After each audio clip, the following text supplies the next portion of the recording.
Hey guys, Skellington8 here. So we are back for another chapter of Stalker, and today is actually the last day of the series. And as you might have noticed, I am finally wearing the Jack onesie, which some of you may recall I wore for 25 Days of Monsters last Halloween. Or was it last Halloween? I don't know. The last Halloween series I did. So I hope you've been enjoying the series thus far. Hi, Coco. I love you. And, with that out of the way, let's begin the end. Let's begin the beginning of the end. I don't know if that makes sense or not. Meanwhile, Jack be nimble, Jack be quick, Jack jump over the candlestick. Jack be wary, Jack be brave, Jack jump over the open grave. Jack be speedy, Jack be fast, Jack jump out of that zombie's grasp. Jack be clever, Jack be strong, Jack jump death traps the whole night long. Jack be weary, Jack beware, Jack jump back to Stepmother's care. Alright, and without further ado, Chapter 9. Vampires and Zombies and Stepmothers, oh my. I don't think this one is really a reference to any particular story, but the chapter name itself is a reference to The Wizard of Oz. You know, the whole lions and tigers and bears, oh my thing. I don't know why I said that, but I don't know. Let's just keep going. Once upon a time, there was a stepmother who had devoted her life to putting out fires, whether they were metaphorical fires, like a stepdaughter destined to grow into a horrible creature of the night, or a stepdaughter who fell victim to her horrible hungry pet, or literal fires, like the kind she had been dumping water on all day thanks to Cinderella and Prince Charming's honeymoon tour through the kingdom. The stepmother was there to put them out. She had just finished dousing a literal fire and was not ready to douse any metaphorical fires. So when she heard Jack screaming her name, she sat heavily onto the ground and put her head into her hands. A little dog trotted by. Its bark sounded like it was laughing to see such a sight. "Stepmother!" Jack shouted. "Stepmother!" "I'm over here," she groaned. Jack skidded to a halt in front of her. At his side was a girl with beautiful golden locks. She had nice hair, too. "We need your help." "Of course you do." "Stepmother!" a girl screamed. "Stepmother!" The stepmother stood, puzzled. From the opposite side of the... dang it. Sorry, I messed up already. I can't talk today. From the opposite direction, a horse came barreling out of the trees. Prince Charming and Cinderella clung to its back. They didn't have anything burning with them, so something must have really been wrong. "We need your help!" the prince shouted. "No, we need your help," Jack said. He pointed in the direction that he had come from. "Zombies!" Cinderella scowled, pointing back to the trees where she had come from. "Vampires!" The stepmother massaged her temples. She had a headache. She had had a headache for approximately the last 18 years. "Zombies?" "Yes," the girl with the golden locks said. "I've been tracking the source of the outbreak for days. Fortunately, they bypassed the sheep village. Their leader seems to be especially hungry for Jack's brains. She's a little girl in a Red Riding Hood." "Jill?" The stepmother looked at Jack. Jack shrugged sheepishly. The one skill he had learned while being a sheep sitter. "There are too many for me to fight on my own." Goldilocks twirled one of her weapons, watching the night for signs of shambling. "Well, we have vampires," Cinderella said. "A creepy girl and 7 little dwarves." "Hirsute boys," the stepmother corrected. "Hirsute vampires," Prince Charming updated. It was the middle of the night. There was no sun, and even if there was sun, the stepmother didn't know how to deal with zombies. She thought she had taken care of Snow White twice, but something always came up. It was all Jack and Cinderella's faults. If they hadn't been climbing plants into the clouds or setting fires, she would have been able to make sure that Snow White had properly and permanently been put to sleep. And where did the zombies come from? Should I tell her? No, she's better off not knowing. I wish I didn't know. "I don't think I care," the stepmother said. "What?" Jack asked. "I'm tired. I've been cleaning up messes for 18 years now, ever since I took my first job as a stepmother. What's wrong with these kingdoms, anyway? Why are there no mothers? Why do all fathers up and die as soon as they marry me? It's not fair. It's not fair, and I'm not going to do it anymore. All this time I thought I was helping you. Now maybe I think I was hurting. But we need you, Cinderella said. The stepmother took off wedding ring after wedding ring after wedding ring, dropping them to the ground. What you need, she said as the last ring plinked metallically onto the pile, is to figure out how to deal with your own problems. This is a little more serious than help with homework, Goldilocks said. It's all the same principle. You have brains, you have skills. Or you have brains and you have skills, she paused, frowning at Jack. Well, you have something. Use it. But what are you going to do? Jack asked. The stepmother pulled out all she had left in her bag, a dish and a spoon. Maybe she could use them to... The dish grabbed the spoon and ran away. Even dishes have enough sense to leave when caught between a vampire army and a zombie horde. Well, I'm going to sleep. Dusting off her skirts, the stepmother climbed the nearest tree. She had barely settled into a nice, comfortable branch when she heard cooing. She peered over to see a cradle, complete with a baby. Oh, great. I don't suppose you have a mother, do you? The baby clapped its hands and giggled. Do you like fire? The baby shook its head. Are you secretly undead? The baby laughed, blowing bubbles. Honestly, this kingdom. The stepmother shook her head, patting the baby's stomach until it fell asleep. Then, closing her eyes, she did too. Down on the ground, Cinderella, Prince Charming, Goldilocks, and Jack stared at each other. Goldilocks can fight, Jack said. Not that many zombies at once, and I've never fought vampires. Cinderella looked at her hands helplessly. They were filled with matches. What do the rest of us have to offer? I had a cow, said Jack sadly. What good would a cow do us? Goldilocks asked. We'll never know because I traded her for some magic beans. Prince Charming snapped his fingers. Magic beans! Yes! We'll use those! Jack shook his head. I don't have them anymore. I accidentally planted and they grew into a huge stalk. Oh, Cinderella said, pulling out a lighter and flicking it on and off and on and off. It wasn't comforting her much right now. Well, what do we know about vampires and zombies? They don't like sunlight, Goldilocks said, but we've got too many hours left in the night. The prince rubbed two sticks together, lighting a small pile of hay on fire. If only there was something that both vampires and zombies feared. Something we could use. Something we were good at. Jack nodded morosely. Sorry, I read that wrong. Morose is like sad, but when you have even more sad, and you have to keep going regardless.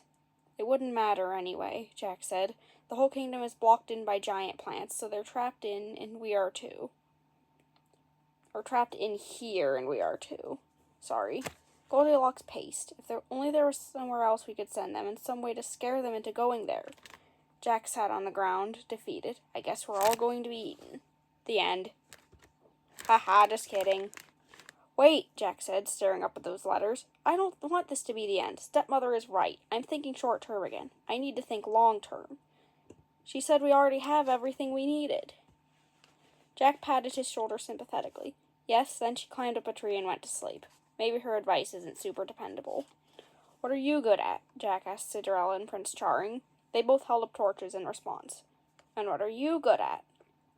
Jack asked Goldilocks. Breaking and entering, mostly, but I used to herd sheep. They used to call me Little Bo Peep. My snake is good at eating things. They all turned in surprise to see a tall, round girl with a long, thick snake. The prince yelped in terror, jumping into Cinderella's arms. How many things? Jack asked hopefully. We have like a few dozen things that need to be eaten. Not that many, Rapunzel said. Even my fair hair has his limits. Jack didn't have time for a spelling clarification. Darn, so your snake can eat a few things. Goldilocks is good at hurting things, and they're good at fire. Jack frowned. He rubbed his forehead. If only he still had his magic beans.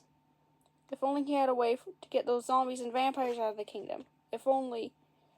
Fee-fi-fo-fum, Jack muttered. His brown eyes grew wide. I have an idea? He asked. He asked because he had never really had an idea before, and he wasn't sure what they felt like. But I know what they do. But I know what they feel like. Yes, Jack, you're having an idea. If zombies and vampires don't like the sun, they definitely won't like fire. The sun is made out of fire, after all, and we can use fire and Goldilocks' herding skills to get them where we want them. And the snake can eat any stragglers. Where do we want them? Prince Charming asked. Jack pointed to the sky. Against the dark of the night, a single black stalk could be seen. The only way out of the kingdom is up. We drive them to the beanstalk, climb, and then we chop it down when they're all gone. Goldilocks threw her arms around Jack's neck. That's perfect! We need more supplies, Cinderella said. Gasoline, wood, gasoline, cloth, gasoline, matches, gasoline. Books, Prince Charming suggested. No, I shout. You cannot have any books. Prince Charming rubbed his ears. Fine, fine, no books.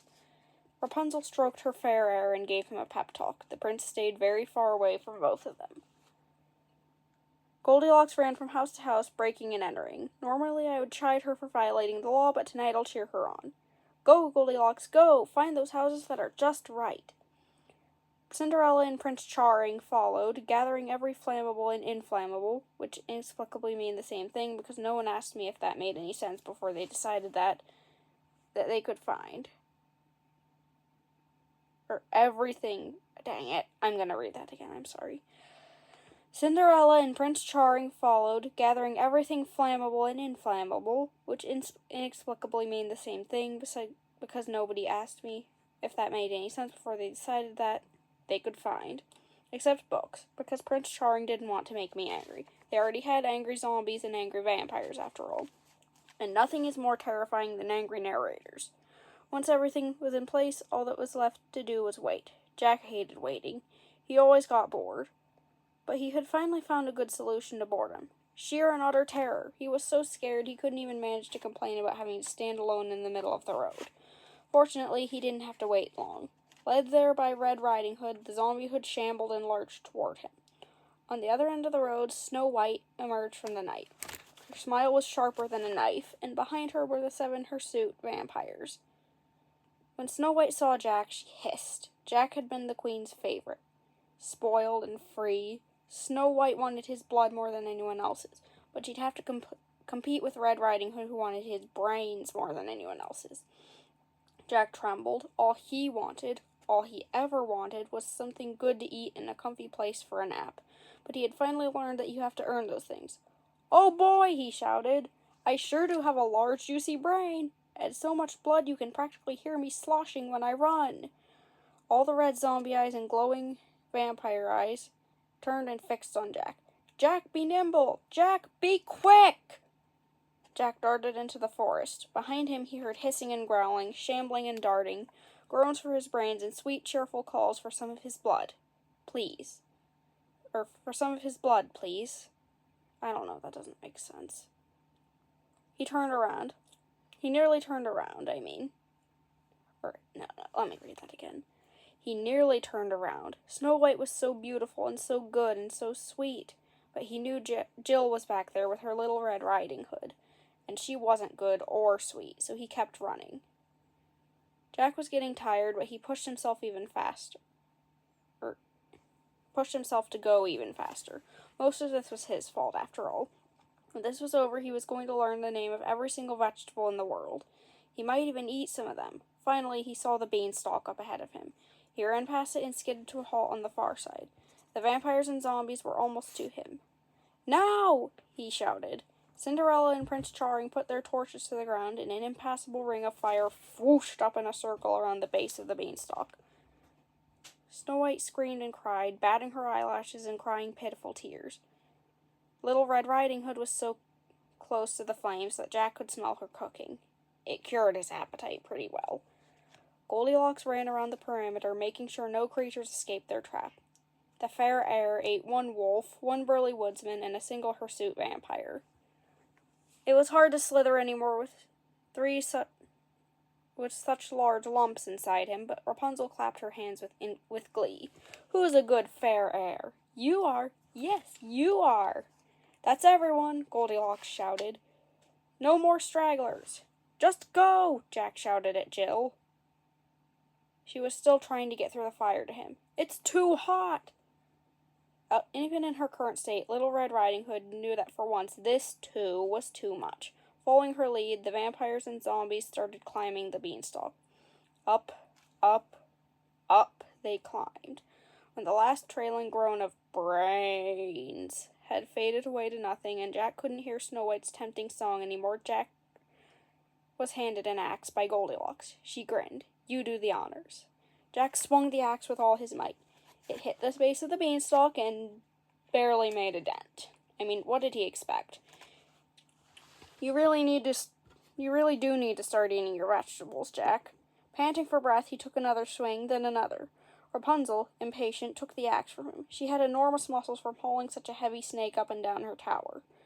After 3 powerful swings, the beanstalk fell with a mighty crash. It knocked down trees and homes, even taking out part of the vine wall surrounding the kingdom. Jack stood proudly with his hands on his hips. As the sun rose over the smoldering, burning, smoking, broken, smashed, depopulated ruins of the kingdom, Jack and the gang patted each other on the backs. "We saved everyone," they cheered. They slowly picked their way through the fires to find where they had left the stepmother. She was standing beneath her tree, holding a baby. "Rapunzel," she said, using her free arm to hug the black-clad, mohawked girl. "Hi, Coco." "I thought you'd been eaten." Oops, sorry, put my hand in front of the camera there. "My fair heir would never." If the snake could talk... Oh, hi, Coco. Coco, you're stepping on the book, buddy. I love you, too. Okay, if the snake would talk, he would have said, "Never say never, but not today." His tummy hurt from all that undead dinner. "Who's that?" Jack said, pointing to the baby. "I think I'll name her Little Miss Muffet." Jack was very glad his stepmother had adopted him after he had already been named, but he grinned. "You were right. We did it. We used what we already had. We didn't even need you." Jack recounted the tale, complete with